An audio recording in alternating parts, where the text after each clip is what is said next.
So hi guys, good morning. Karon is magluto ko og kanang tinulang isda nga yummy. So enjoy watching.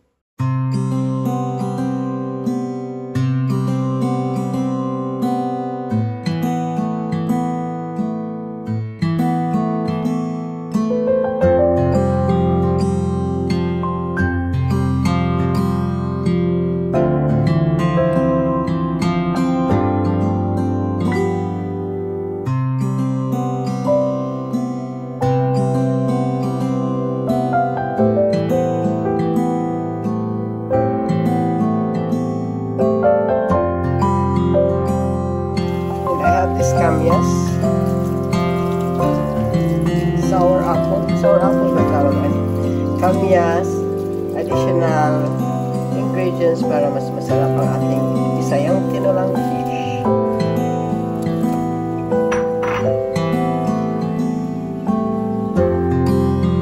So, hayaan na natin kung ano tinulang. Now I add the fish. I'm going to add the fish. It's kuan lang man good ni isda sa bato. Para siyang lapu-lapo, so ang lasa niya is malinamnam. Yan. Masarap talaga tong fish na to pang tinola. Yan. So yan na guys.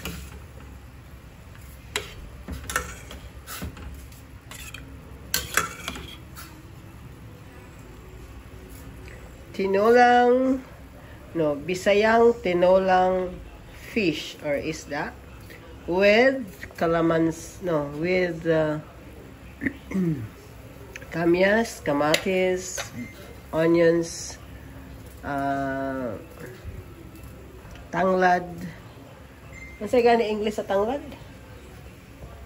I forgot the English of tanglad. Anyway, so yan guys, so tanglad is lemongrass in English. Yeah, yaman tanglad. In English, lemongrass. So yan guys. So without lemongrass in your tinola, so di gyud na siya na lami kay ang nagpalami ra gyud na sana sa tinolang isda is kanang lemongrass or tanglad. Okay, we'll add salt.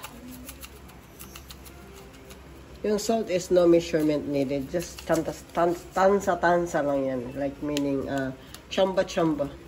Then, of course, the secret of your tinola is this one. Magic syrup. Without magic syrup, yung loto mo ay hindi masarap. So, everything is tansa lang. So, walang measurement needed. So, depende lang yun sa imo day. Saan mo pagtimpla ang imong luto. Kasi ang pagluluto is nasa talent or either sa diskarte. Charot. Yan. Diba? Oh, sinong agree? Sinong agree chan? So, pasarapin pa natin ng more. More sarap pa with this. Malunggay. Harvest from the farm.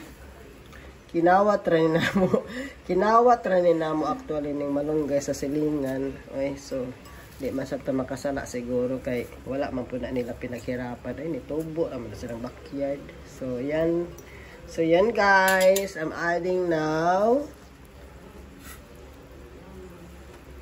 malunggay to our tinulang fish para lang mas malinamnam ang yung sabaw at mas mayami pa. So, ayun na.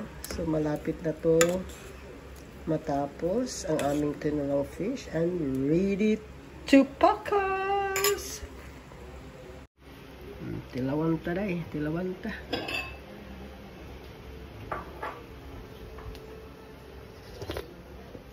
Sarap.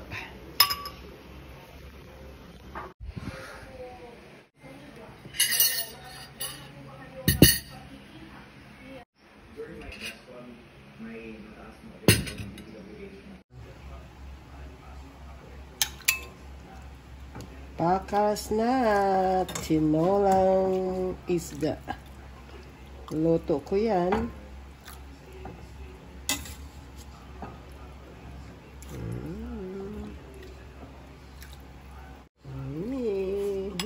Sarap. Matambok to isda na to. Ito ang pinaka the best na isda pang tinola. Do you know that?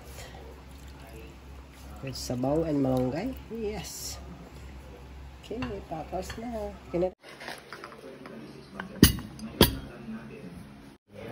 Let's eat na guys. Kain na.